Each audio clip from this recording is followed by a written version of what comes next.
اہم ترین ادارہ یعنی بیوروکریسی میں اصلاحات کی بات کی جا رہی ہے، اب بھی کی جا رہی ہے، کیسے ہو؟ دیکھیے، میں تلخ بات سے آغاز کرتا ہوں. ابھی تک بیوروکریسی میں جتنی اصلاحات اس حکومت کے دوران ہوئی ہیں they are non starters. Oh my God. اس سے کوئی بہتری نہیں آئے گی. دیکھیے، بے شمار چیزیں ایسی ہیں اور یہ بہت مرتبہ ہوئی ہیں، بہت مرتبہ ان پہ ڈسکشنز بھی ہوئی ہیں، اور یہ وہ سیاستدانوں کی سب سے بڑی کمزوریاں ہیں جن کی وجہ سے آج تک وہ اس نظام میں کوئی کلیدی کردار ادا نہیں کر سکے. ہماری جو بیوروکریسی ہے، فیڈرل بیوروکریسی جو ہے، اس کا سائز اتنا بڑا ہے، اور یہ چیزیں میں صرف دعووں کی بنیاد پہ نہیں کہہ رہا.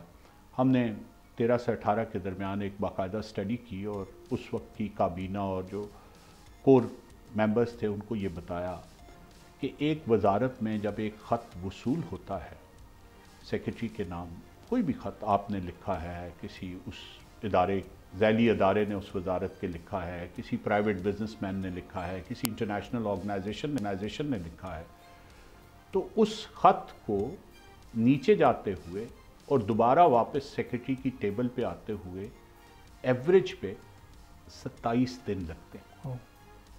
ایک مرتبہ وہ سیکرٹری سے additional secretary, joint secretary, deputy secretary, section officer کے اسسٹنٹ کے پاس جاتا ہے، پھر وہاں سے اس کے اوپر پہلا نوٹ وہ سیکشن آفسر کا اسسٹنٹ لکھتا ہے، اور پھر یہ پورا سلسلہ. اب درمیان میں ایک صاحب دورے پہ چلے گئے، دوسرے میٹنگ پہ چلے گئے، تو وہ 2 دن ان کی ٹیبل پہ انتظار کرتا رہا.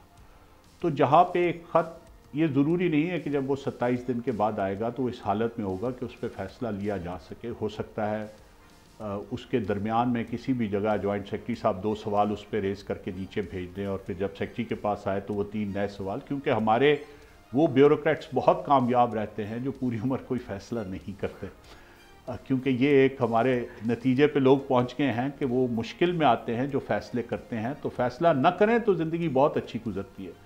فیسلٹیز بھی وہی ہوتی ہیں، پرکس اور پریویلیجز بھی وہی ہوتے ہیں، گاڑیاں بھی وہی ملتی ہیں، اور انٹرنیشنل وزٹس بھی وہی ہوتے ہیں. اور اگر فیصلہ کریں تو پھر ہو سکتا ہے اس فیصلے سے کسی کو کوئی نقصان ہو جائے، کسی کے دم پہ پاؤں آ جائے، تو وہ پھر پوری عمر آپ کے لیے جو ہمارے معاشرے کا طریقہ. تو پہلی بات تو یہ ہے کہ جی اتنے ٹیئرز جو ہیں اسٹیٹ کے، یہ دنیا میں کہیں نہیں ہیں. 5 ٹیئرز، اور اس کے جب آپ اسسٹنٹس کے ٹیئرز نکالتے ہیں تو وہ تقریباً 11 بن جاتے ہیں. تو وہ یہ ممکن نہیں ہے. تو بہت عرصے سے میں ذاتی طور پہ کئی حکومتوں کے ساتھ یہ چیز کہتا رہا کہ جی فیڈرل گورنمنٹ میں ان ٹیئرز کو 5 سے کم کر کے 3 کر دیا جائے، اور پروونشل گورنمنٹ میں یہ 4 سے کم کر کے 2 کر دی جائے. اور یقین مانیں اس سے یہ امپروو ہوگا. مثلا ہم جب پرائم منسٹر آفس 2013 میں گئے تو 678 لوگوں کا پرائم منسٹر آفس تھا. 678 سیکشن آفسر. اور جب ہم نے 18 میں چھوڑا تو اس کی تعداد تقریباً 80 لوگ تھے. سیکشن آفسر کا کارڈر ہم نے پورا ختم کر دیا، کیونکہ میرا یہ دلیل میری اس کی یہ تھی کہ ایک چیز جو کوئی فیڈرل سیکرٹری سائن کر کے بھیج رہا ہے اس کے لیے سیکشن آفسر اور ڈپٹی سیکرٹری کی ضرورت نہیں ہے. وہ منیمم لیول جہاں پہ اس کو ایگزامن ہونا چاہیے، پہلے تو سیکرٹری کو خود دیکھنا چاہیے اور فیصلہ کرنا چاہیے پرائم منسٹر کے مشورے سے کہ یہ ٹھیک ہے یا نہیں ہے، یا پھر اس کو بالکل صحیح تو جوائنٹ سیکرٹری. تو یہ بہت سی چیزیں ایسی ہیں. تو پہلی بنیادی جو ریفارم ہے وہ اس سائز کو کم کرنی. پھر آپ کی بے شمار وزارتیں ایسی ہیں جو بالکل ٹوٹلی ارریلیونٹ ہیں، جن کا وفاق کے کاروبار سے اب کوئی تعلق نہیں، ان کو ختم ہونا چاہیے. آپ کے ہزاروں، دیکھیں سائنس اینڈ ٹیکنالوجی ایک بہت ہی پاکستان کی، آپ یقین مانیں جس کو وزارت سائنس اینڈ ٹیکنالوجی دی جاتی ہے وہ وزیر آ کے وزیر اعظم سے لڑائی کرتا ہے کہ آپ نے مجھے کہاں بھجوا دی. آپ نے کبھی یہ سنا ہے کہ اس کے نیچے 38 ذیلی ادارے ہیں؟ اوہ مائی گاڈ.